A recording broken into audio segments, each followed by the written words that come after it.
আসসালামু আলাইকুম। আজ আমাদের বাসায় মেহমান এসছে, তো সবাই বলল যে গরুর গোশের হান্ডি খাবে, তাই নিয়ে এলাম আপনাদের জন্য। ভাবলাম রেসিপিটা শেয়ার করি।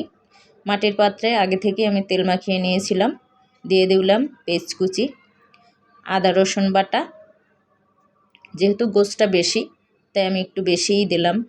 দিয়ে দেব জিরা বাটা, তারপরে দিয়ে দেব লবণ পরিমাণ মতো, দিয়ে দেব হলুদ গুঁড়ো, এরপরে দিয়ে দিব মরিচ গুঁড়ো, যে যে পছন্দ মতো ঝাল খান।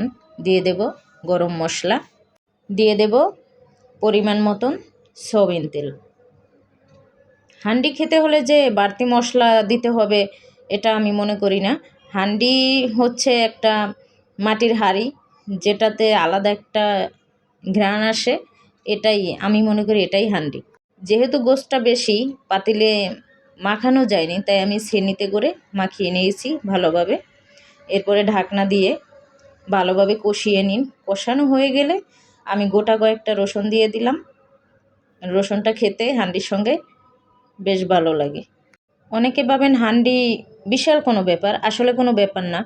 হান্ডি শুধু একটা নাম, এটাতে আমি কোনো পরিবর্তন কিছু দেখি না। আর স্বাদ আপনি রেস্টুরেন্টের স্বাদের মতোই পাবেন। ঘরে বসে বাসায় রান্না করে দেখেন একবার। অতিরিক্ত মশলার প্রয়োজন নেই, বাড়তি কোনো কিচ্ছুরই দরকার নেই। আপনি শুধু একটা মাটির পাত্র কিনে নিয়েন, তাহলেই হবে। আমি কষিয়ে ঝোল দিয়ে দিয়েছি।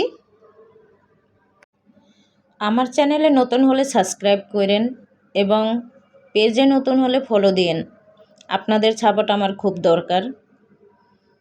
রান্না আমার প্রায় শেষ হয়ে গেছে, আমি এবার পাতিলটা নামিয়ে নেব। দেখছেন একদম অন্যরকম একটা কালার এসছে।